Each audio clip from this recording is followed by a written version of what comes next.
Hey, Mike. Hi.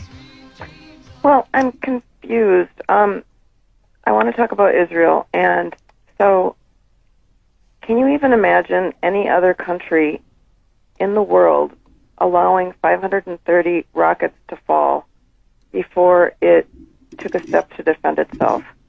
And then hearing the last segment, you guys were talking about not wanting to help fund the Iron Dome. The Iron Dome isn't just to protect Israelis. It's also so that they don't have to fire back and cause casualties in these areas of the Gaza Strip where the population is so densely populated. I just don't know. Tell me what you think would be an acceptable. When are the Israelis supposed to defend themselves? How can they do that? Well, wait a second, Mimi. Let me just turn it around and ask you something. You are a family.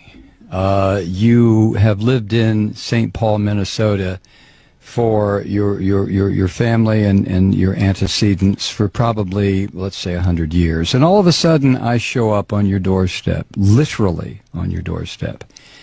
And I say to you, Mimi, get out of this house. This is my house. Let me tell you why it's my house. It's my house because my religion says it's my house. Now get out. Now, I happen to be standing on your doorstep with a gun pointed at your head and at Wait, your... who are you? No, hold on. No, I listen to you. You listen to me. I don't know which side you're talking for, but okay. All right, Mimi, I'm going to put you on hold so you can go ahead and interrupt if you want to.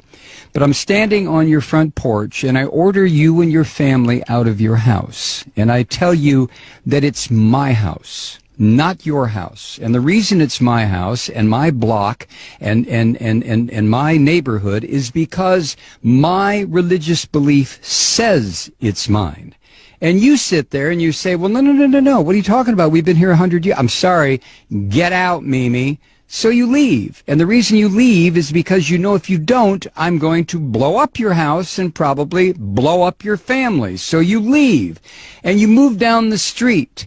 And for the next 60 years, you sit there and you get very, very angry because I came into your house and told you to get out.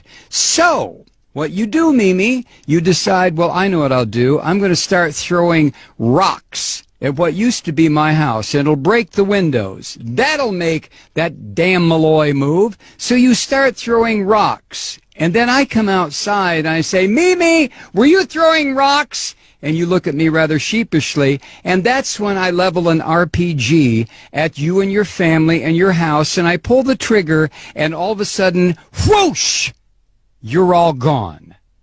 Now, which is the terrorist? You tell me. But tell me on another phone call, Mimi, because I'm not going to get involved in a big discussion about this. Thank you. Wow.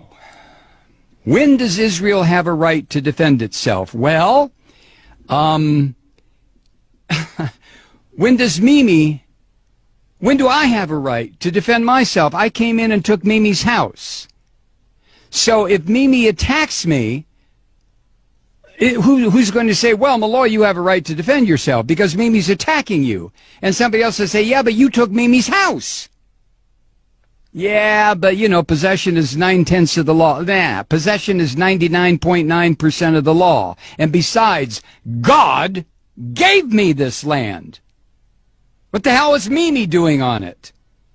All I had to do was come here and remind her, Mimi, get out. God gave this land to me. Now, if Mimi doesn't like that, she can go live in the little ghettoized area that I've set up for her near the Mississippi River in St. Paul, where there's bad electricity, bad water, the fish are no good to eat, and Mimi can stay there until hell freezes over. Or Mimi can throw rocks at my house, used to be her house, in which case I will level a couple of grenades at her.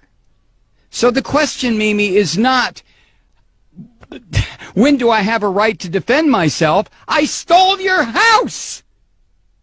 I stole your neighborhood. I stole your friend's house. I stole your friend's house. I stole the corner grocery store. I took it all. When do I have a right to defend myself?